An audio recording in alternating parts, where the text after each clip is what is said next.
ABC Listen. Podcasts, radio, news, music and more. When big news breaks around the world, we've got the time to get into what's happened. I've seen lots of robust argument, but nothing like that. The Kremlin propagandists are very happy. And we can find out what it means for us in Australia. I think we're like a kangaroo caught in the headlights. What's perhaps more pertinent for Australia is ensuring that this kind of fracture that we've seen across the Atlantic is one that doesn't happen across the Pacific. 3.5 hours of Radio National breakfast condensed into a pop to the shops, maybe a tea break or a walk of the dog. You can find the new Breakfast Wrap podcast by searching for Radio National Breakfast in the ABC Listen app.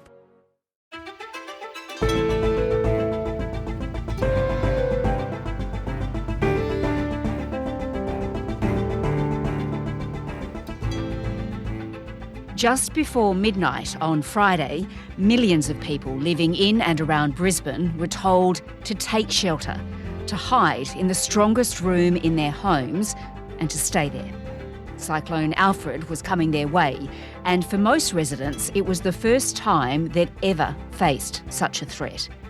They didn't know it then, but by the next morning, Alfred would be downgraded to a tropical low, even before it reached the mainland.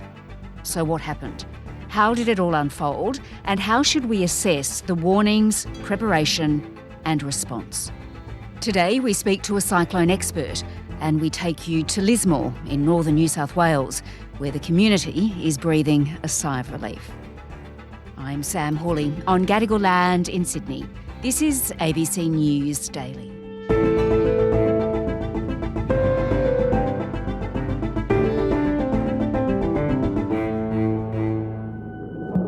It's the biggest threat to southeast Queensland in 50 years. 4 million people are in the firing line of Cyclone Alfred as it barrels towards Brisbane. We're likely to see destructive wind gusts, potentially to 155 kilometres an hour near the system's core as it moves across. Cyclone Alfred toys with southeast Queensland, keeping residents on tenterhooks. The already slow-moving system doubled back momentarily last night. Cyclone Alfred has slowed its pace, but not its punch. Just seems to be taking so long to get here. All you're hearing is Alfred, Alfred, Alfred. It's kind of like COVID. And you just kind of want it to move on and we can deal with it. What we've seen overnight in terms of the erratic movement of the system reiterates the fact that this is an evolving situation. This morning, the last businesses in the centre of Lismore were packing up and clearing out. The town is in shutdown mode. I think it's going to get epic. I don't think it's going to be biblical, but I think it's going to be epic. Jenny Dowell, Red Cross Deputy Team Leader with Emergency Services Lismore. Jenny, you're also, of course, a former Lismore mayor. Just sum up for me what the past few days have been like. Look, the past few days have been filled with a great deal of anxiety and tension early on because memories of the flood 3 years ago are very raw, but also with the unknown of the cyclone, people really didn't know what the winds would bring. So high levels of anxiety for the first couple of days, but quite different now. People are calm. Some people are leaving the evacuation centre this morning, but there's a feeling now as, look, we think we're safe. We know that there might be more rain coming, but we're pleased to have got through this. Yeah, and there was such a huge amount of preparation involved, wasn't there, this time? This time is chalk and cheese compared to last time. Yes. The evacuation centre was set up, first of all, during the day. People evacuated during the day. There have been, as far as I know, no rescues, so no one has arrived at the evacuation centre wet with grass in their hair because they've been clinging for hours to a telephone pole, as last time, or rescued from the roof. Yes, yeah, it's very hard to forget those images from back in 2022 with people, as you say, seeking refuge on the roofs of their homes, clinging to poles, to trees. That was just dreadful. It was horrendous. So it's a very, very different experience this time to last time. The amount of attention, Jenny, it all received was really intense, wasn't it? The Prime Minister, he was out there every day. The New South Wales Premier, he was speaking every day. There are no politics in any of this, no borders. And we have, on behalf of the Australian government, we have your back.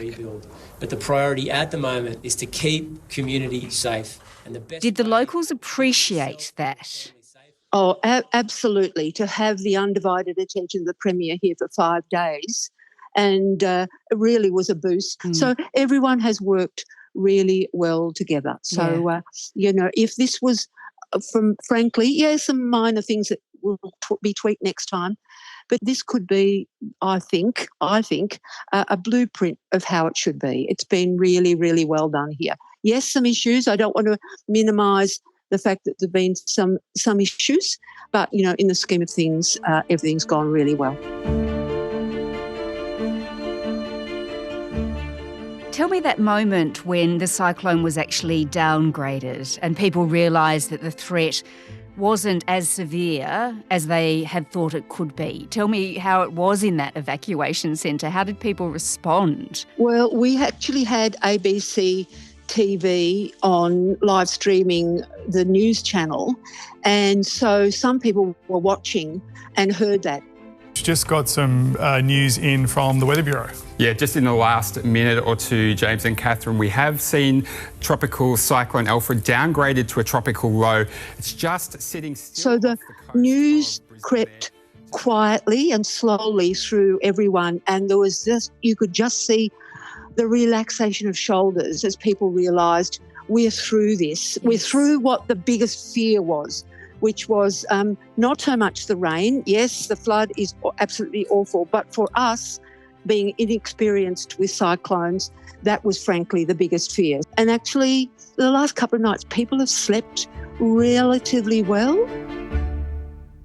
But having said that, who knows what the next couple of days will bring with the winds generated from the cyclone and more rain up in the catchment. So we're certainly not complacent, and we look to the SES and their brilliant guidance of what we do in the coming days.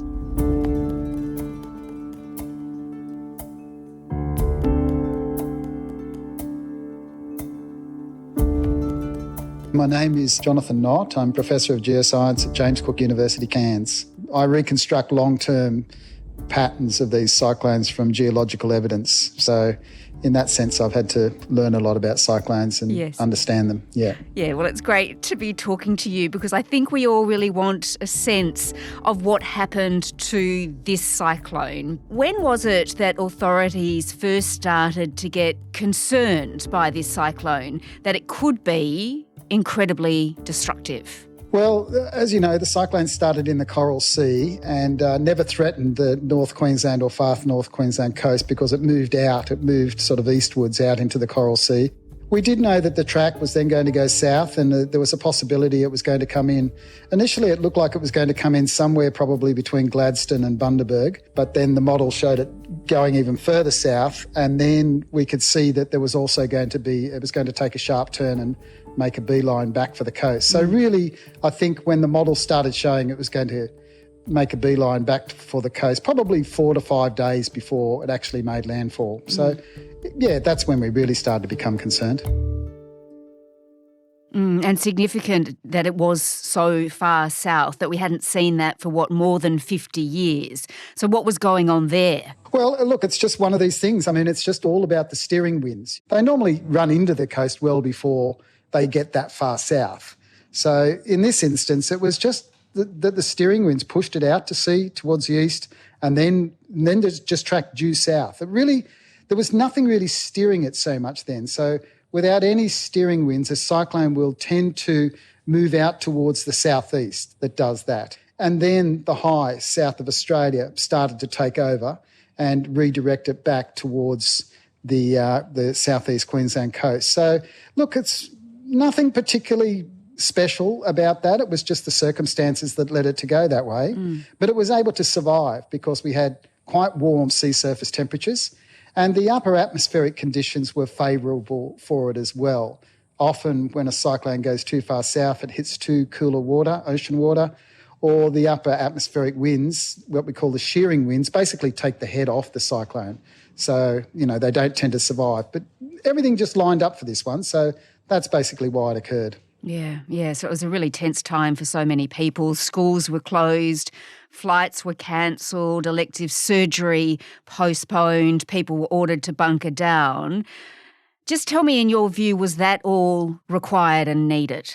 Oh, look, I think so. I think if you're an emergency operator or a politician, then you can't afford to take chances. I mean, if that cyclone had come through as a Cat 2 and, say, school had just been allowed to go ahead, well, I mean, goodness, come 3 o'clock, you've got all the kids coming out of school and they might be hit by 100k plus winds. Yeah, I think there'd be a lot of angry parents around, so that would be a politician's worst nightmare.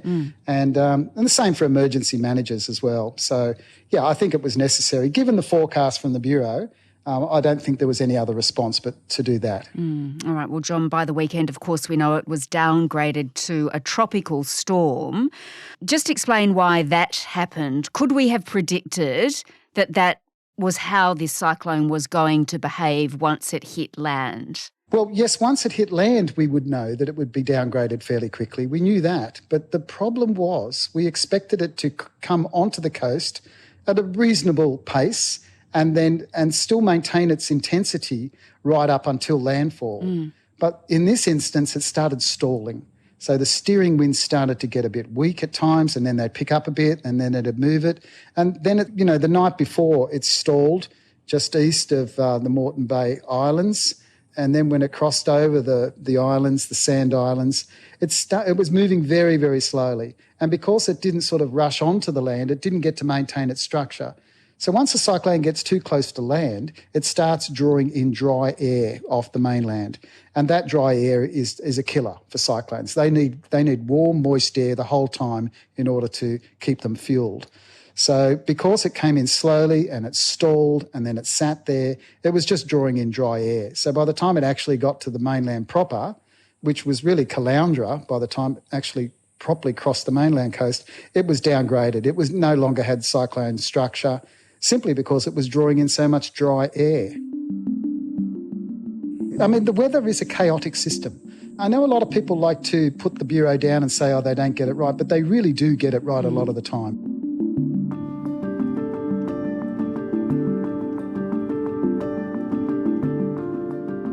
And I guess the question is, are we ready for the next one? And how soon could we see another cyclone? How common is this? We haven't seen one this far south for 50 years, so is it another 50 years away? No, not necessarily. Let me give you an example. This is work done by the Bureau of Meteorology and published by a fellow named Jeff Callaghan, who used to be in the Bureau in Brisbane. He recognised that between the years 1883 and 1898, so a 15-year period, there were 24 severe tropical cyclones and ex-tropical cyclones that hit the southeastern corner of Queensland and northern New South Wales. So 24 in 15 years. Wow. And then for the first half of the 20th century, there were quite a few that came through. But after 1976, there was a kind of change in our climate. So prior to that time, we had a lot more La Niñas occurring, but after 1976, we got fewer La Niñas and more El Niños. And during El Niños, we tend to get fewer tropical cyclones hitting the east coast of Queensland. That situation has turned around a bit now, so we're tending now to get more La Niñas. So there's every reason that we could still see, more of these events occurring in southeastern Queensland and indeed right along the whole east coast of Queensland. And of course, the threat really now is for flooding. And definitely we know that, we're getting more rain coming out of tropical cyclones these days. And they don't have to be intense tropical cyclones. They can be relatively weak ones and they're producing more rain. We've simply got more moisture in the atmosphere. We've got warmer sea surface temperatures, and that leads to more rain. This is really going to be one of the big threats. On a side, John, before you go, you have to tell me why they called it Cyclone Alfred. Because they didn't want to call it Cyclone Anthony. Yes, so it was meant to be called Anthony, but because our Prime Minister is called Anthony, they decided to call it Alfred. That's right. And the Bureau does have a rule that they will not, even if it's on the list, so they generate a list of alternating male and female names, and that list is published, well in advance. If the name coincides with a prominent figure in our society, then they have to rename it. And, you can't be called that name. All right, John, look, thank you very much for all your insight. Really appreciate it. Pleasure, Sam. Pleasure. Jonathan Nott is a professor of geoscience at James Cook University in Cairns. Jenny Dowell is a former mayor of Lismore and now works with the Red Cross. This episode was produced by Sydney Peed. Audio production by Sam Dunn. Our supervising producer is David Cody. I'm Sam Hawley. Thanks for listening.